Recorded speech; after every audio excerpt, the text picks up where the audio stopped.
Fala pessoal, tudo bem? Pessoal, vou fazer mais um vídeo aqui rapidinho sobre o dízimo, tá? Que eu estou abordando o tema. E é até bom que eu explique um pouco melhor aquilo que eu falei nos vídeos com captura de tela, que facilita o entendimento. E eu vou trazer também algumas comparações aqui nesse vídeo, tá? Pena que deu poucas likes aquele vídeo e poucas views. É por isso que eu fico chateado com o algoritmo aqui do YouTube, as pessoas não colaboram. Se cada um que assistisse desse pelo menos um like, que nem aquele ditado, cada enxadado uma minhoca, o vídeo teria mais de 10 mil views. Mas as pessoas mesmo que assistem não dão like. Então assim fica difícil, né, pessoal? A gente traz tanto conteúdo e as pessoas não colaboram. Enfim, nesse vídeo eu vou trazer algumas comparações sobre o dízimo bíblico e o dízimo moderno que é aplicado por algumas igrejas. Quem puder já dá um like aí no vídeo, comenta o que acharam, tá bom? Que a gente vai analisar. Primeiro ponto, temos que entender primeiro a diferença entre levita e sacerdote.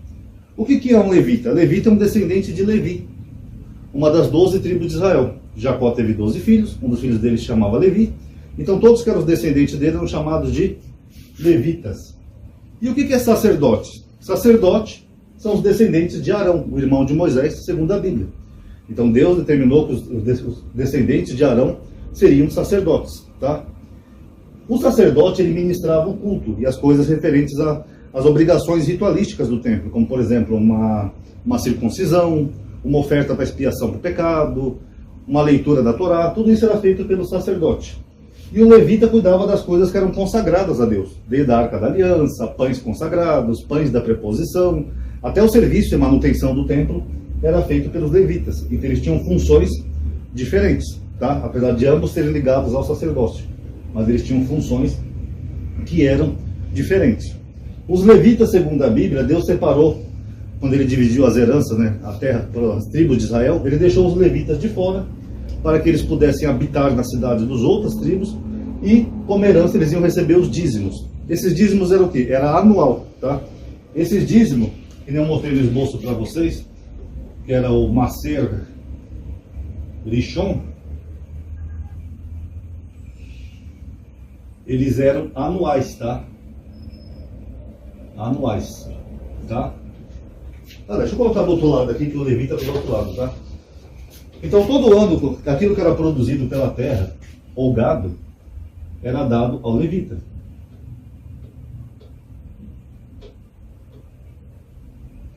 Aqui, ó. Isso aqui era para o levita, tá? Ronaldo, então o levita ficava com tudo e o sacerdote não ficava com nada? Primeiro, o pastor atual, ele é o quê numa igreja? Ele ocupa o papel de um sacerdote ou de um levita? Quem puder responder no comentário, porque até isso é confuso, né? Porque eles recebem dízimos, fazem isso, fazem aquilo, mas ao mesmo tempo eles são as duas coisas. Então já não bate um pouco com a lei. E o levita, esse dízimo aqui, pessoal, primeiro, que a palavra dízimo, que é maser em hebraico, significa décima parte. Mas não quer dizer que seja 10% redondo, como a gente tem hoje em dia na nossa concepção. Por quê? Porque quando você está lidando com coisas que não são tão concretas, você pode ter uma variação. Alguns dizem até que a variação do dízimo vai de 5%, que seria o mínimo, ou até 20%, que seria o máximo. Por exemplo, digamos que um criador de bodes em Israel, de cordeiro, esse criador de cordeiro ele tenha conseguido durante um ano 15 cordeiros. 15. 10% de 15 seria 1,5. Um cordeiro e meio. Como é que você vai oferecer um cordeiro e meio? Você vai matar o cordeiro e levar metade dele para o templo? É claro que não. É claro que você ia dar uma arredondada, ou para mais ou para menos. Então esse número não é exatamente 10% exato como as pessoas têm hoje em dia. Só era a décima parte. Ou seja, era uma parte simbólica daquilo que você produzia. E o levita tinha por obrigação, dessa parte que ele recebia, ele tinha que dar o dízimo dos dízimos para o sacerdote. Apesar da palavra ser a mesma, né, maser, ha-maser, a gente não sabe se era exatamente 10%, mas podia ser uma parte até maior, uns 20%, sei lá, para o sacerdote se alimentar. Quem quiser ver onde está isso aí na Bíblia, está em Números 18, eu acho que é versículo 26. Deixa eu ver aqui.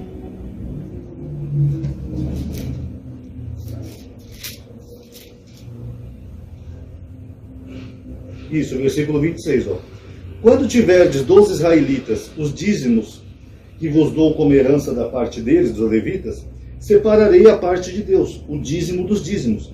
Essa parte tomará o lugar daquilo que é separado e será tomado de vós, como se fosse o trigo tomado da eira e do vinho tomado do lagar.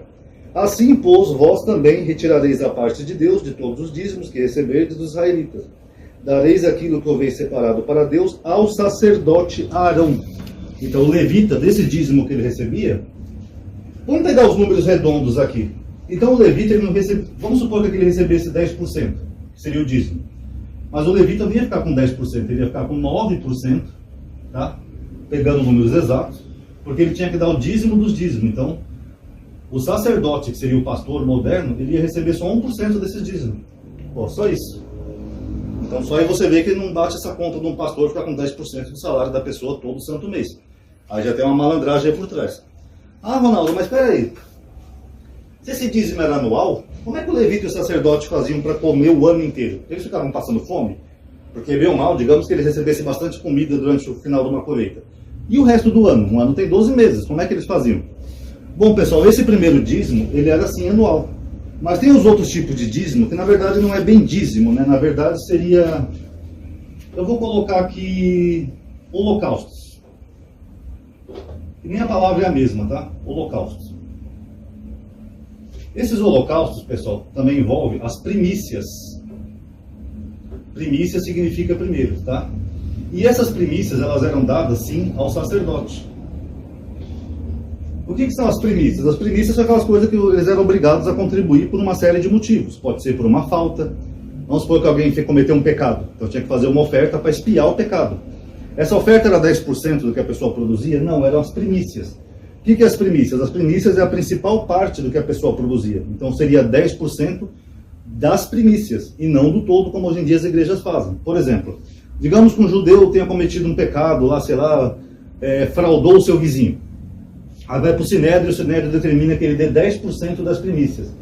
Se é 10% das primícias, que é os primeiros frutos, não era 10% de tudo que ele ia dar para o sacerdote. Então, automaticamente, o sacerdote ia receber o quê? Nesse caso aqui, seria de... Eu vou chutar de 1 a 3%, sei lá. De 1 a 3%, que era só das primícias. Ah, Amadinho, mas tem dízimos também que eram dados aos sacerdotes. Sim, esses dízimos eram referentes a tudo isso. A um sacrifício de expiação por um pecado, a um voto que a pessoa tenha feito, ou daqueles rituais que era obrigada a pessoa a oferecer um holocausto, como, por exemplo, leis fixas. Quando uma mulher desse à luz, ela tinha que oferecer 2 pombinhas no templo, que nem Maria, mãe de Jesus, fez. Aquilo era uma oferta, chamada oferta pelo pecado, mas eu já expliquei aqui para vocês. Aquilo era uma oferta de purificação. Então a pessoa tinha que ir lá, arrumar 2 rolinhas e dar. Era 10% da renda toda de Maria? Claro que não, pessoal. Ali era só uma oferta por um pecado. Então era isso que eles davam aos sacerdotes. Só que não era 10% como hoje em dia. Geralmente era uma parte das primícias, dos primeiros. Tanto que a Torá fala até do primeiro filho, né, que era consagrado a Deus. Porque o primogênito será consagrado a Deus. Porque o primogênito era uma primícia. Era o primeiro. Então o sacerdote não ficava com tudo, ele ficava só com uma parte. Isso aqui dele era o ano inteiro, tá? Isso aqui era diferente do dízimo anual. E o que a Torá fala? Que dessa parte que era dada ao sacerdote, o levita também podia comer. Então é assim que o sacerdote e o levita se alimentavam o ano inteiro. Dessas primícias, holocaustos, essas coisas que tinham, as festas, tudo isso fazia parte de rituais durante o ano inteiro. Então era dado ao sacerdote e o sacerdote também tinha que compartilhar com o levita. Está na Bíblia. E o levita que estiver nas suas portas também comerá e se fartará. Então durante o ano inteiro eles tinham isso. E uma vez por ano eles tinham isso aqui, que era o dízimo anual. O dízimo que era dado ao levita, que ele dava uma parte para o sacerdote. Vocês notaram como era bem dividido? E esse dízimo no ano 3 e no ano 7, no ano 6, perdão, ele era destinado aos pobres. É o terceiro dízimo, que era o Maser Ani. E no 7º ano a terra tinha que descansar, tá? Era um ano sabático. Então não se produzia nada no 7º ano. Tinha que dar um descanso para a terra. Então no ano 3 e no ano 6, esse dízimo era para os pobres e o levita também podia comer. Que está lá. E o levita que está nas tuas portas também não esquecerá dele. Quer dizer, que você tem que ajudar a viúva, o pobre, o necessitado, o estrangeiro, mas também não pode esquecer do levita, porque senão ele ia ficar o ano inteiro sem ter o que comer, coitado. Então ele também participava disso. Então na verdade o levita participava de quase tudo, né? Nessa questão de alimentação. E vocês notem que tudo gira em torno de alimentação. Então esses eram os dízimos naquela época dos tempos bíblicos, tá? Que nem Jesus fala lá para o sacerdote. Advogas que dizimais a hortelã, o endre e o cominho. Quer dizer, que eram alimentos, eram coisas da terra, coisas que eram produzidas. E não dinheiro como é hoje em dia. Agora fica uma pergunta.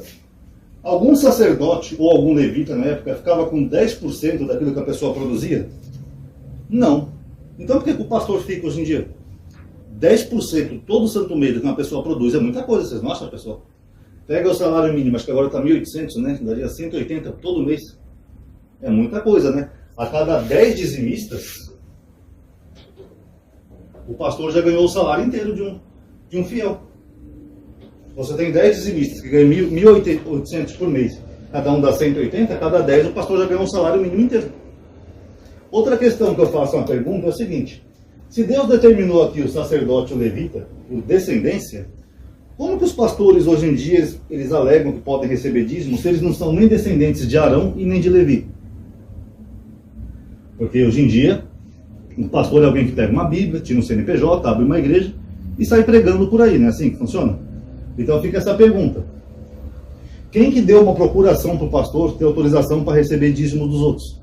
Porque eles usam a Bíblia para justificar o dízimo. Malaquias 3:10, lá, né? Trazer os dízimos, não sei o quê, que o dízimo é bíblico, etc.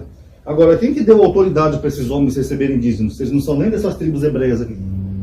E o Novo Testamento, que nem eu falei, você não vê nenhum apóstolo ou Jesus mandando receber dízimo. Não existe. Não existe isso no Novo Testamento, perdão. Então, quem outorgou para eles essa autoridade? Eles têm uma procuração assinada por Deus? A partir de hoje, os pastores evangélicos poderão, seus novos levitas e sacerdotes, receber 10% do povo. Não, primeiro que eles recebem bem mais do que um sacerdote e um levita. Porque eles recebem 10% de um povo. Sendo que não era assim nos tempos bíblicos. Era bem diferente. E outra, eles são só homens que se tornaram pastor.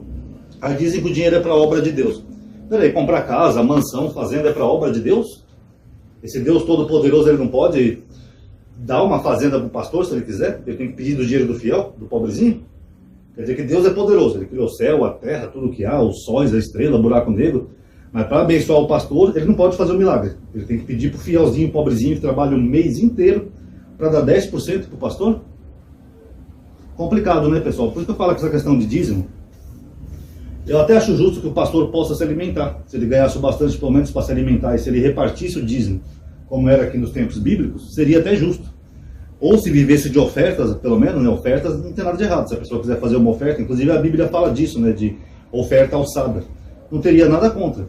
Agora, induzir milhares de fiéis a dar 10% do que ganha todo mês para um pastor, vocês não acham um pouco exagero isso? Fora que, além disso, eles ganham ofertas também, vendem objetos ungidos, fazem campanhas sagradas e não sei o quê. Para mim, eu acho que é um pouco exploração tudo isso, pessoal. E vocês, o que acham? Então, tá aí. Analise aí, tirem suas conclusões, tá? Eu já tenho isso aqui detalhado naquele esboço que eu fiz o vídeo com captura de tela. Quem tiver interesse, meu contato do WhatsApp tem na descrição do vídeo, tá bom? Obrigado aí por ter assistido. Quem puder dar um like aí que vai ajudar a aumentar a atividade e alcance. Paz a todos.